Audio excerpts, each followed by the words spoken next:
Well, good afternoon. Welcome to the game. I've had a lot of requests in the past that everybody's wanting me to do a video on how I make my jerky. So I guess apparently it must be some pretty good jerky because we get a lot of people that everybody tells me I ought to sell it, but since I can't sell deer meat, I just give it away to whoever wants some. So but you kind of give you an idea of how good this stuff is. We try to make some up every year to take up to deer camp with us. I think it was year before last, I went to making some jerky, and within a week's time, I mean 5 days, not even a full week, a 5-day period, I made some of this jerky up, and between my 2 boys, my neighbor's 3 boys, and my wife's friend, her 3 kids, they ate up over 60 pounds of deer meat in less than a week. In a 5-day period, they ate up 60 pounds of deer meat. Now, I don't know about y'all, but that's a lot of money if you try to go buy that kind of jerky at the store. So what I do is, like I said, everybody's been wanting to know how I make this up, so this little segment's going to be for that. So what I do is I start out with about 5.5 pounds of ground deer meat. I use the ground stuff because I like it a little bit better. I can get the spices down deep inside there and really give it a good flavor. I've got my spices here that I use. You can see this right here. See if I can get that a little closer to the camera. And then I got my curing salt. And so I just mix all this in with the ground deer. And how I get it all in there and make up my strips is with this little jerky gun. Now these jerky guns, you can get them anywhere. I happen to get this one from Walmart. You can get them from Bass Pro, Cabela's, probably anywhere. Any place that sells like household type equipment and so forth. So we'll get to this a little bit later. And then once I use the gun, I put it in my dehydrator here. And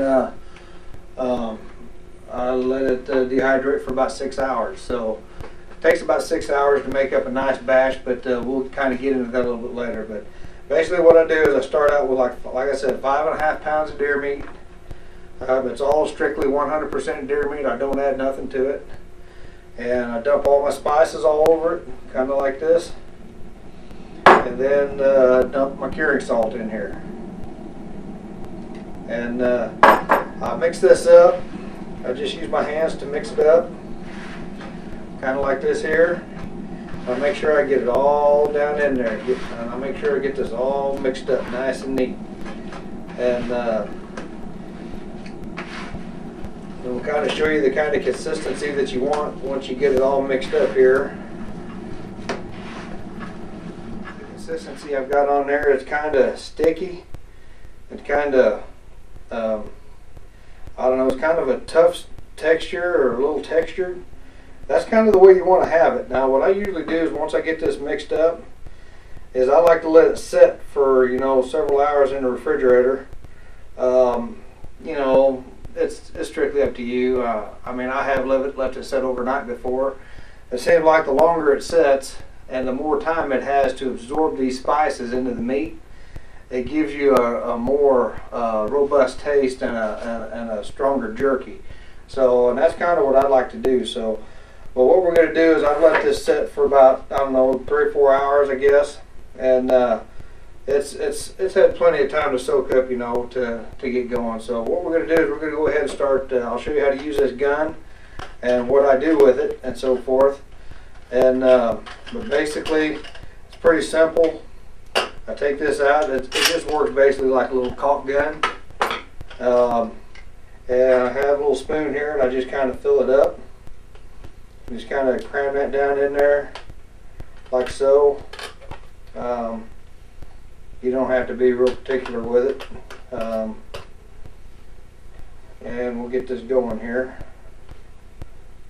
There's some more of that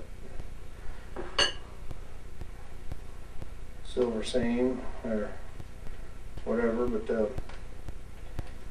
we'll get this down in there. So we kind of got her filled up like that, see? And then put the lid on it.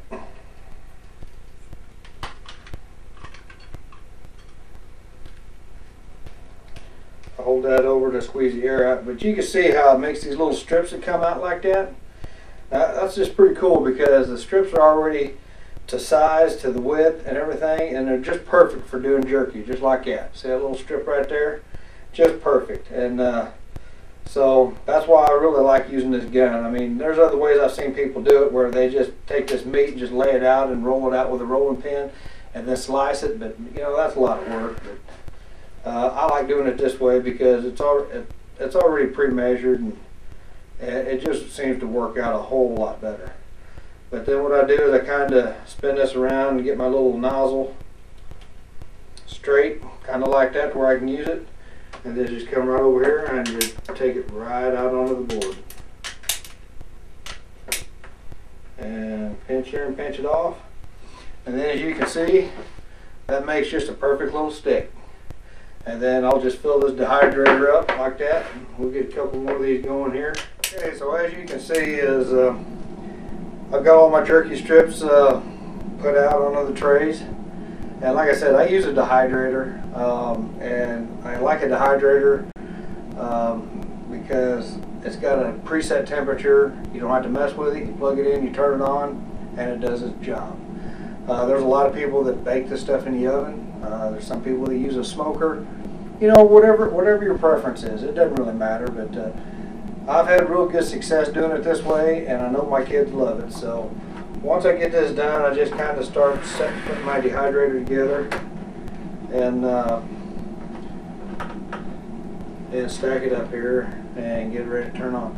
Now, one thing I do want to stress that I didn't cover before was I use a lot of ground meat. Now, when you're using, especially if you're using a dehydrator where it dehydrates the meat, you want to make sure you get a good freeze on the meat before you try to make jerky out of it, because this really doesn't cook the meat, so to speak. It just kind of dries it up, okay, into a leathery type substance. So if you don't get a good hard freeze on it, there's a lot of blood-borne allergens, or whatever you want to call them, that are in the meat, and that a deep hard freeze will kill that out. So you want to make sure that you kill that and you get a good hard freeze on ground meat when you're using, especially when you're using a dehydrator.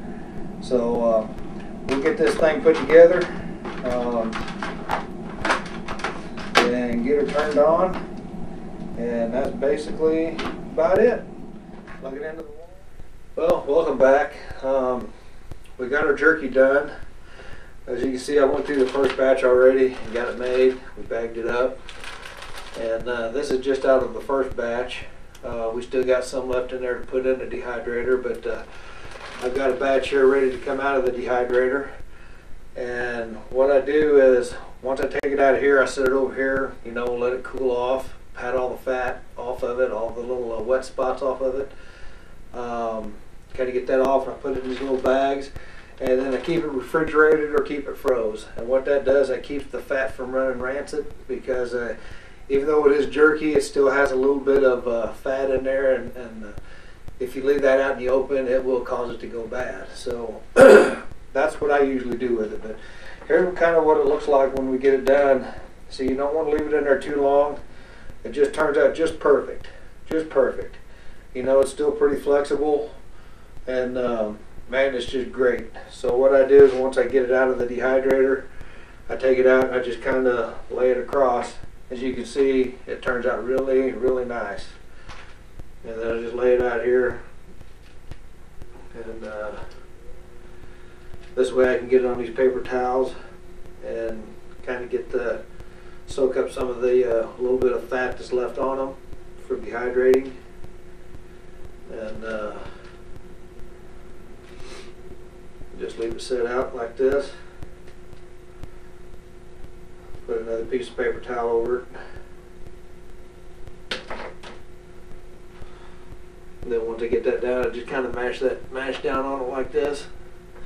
And that kind of soaks that fat up in the paper towels and gets it off the jerky.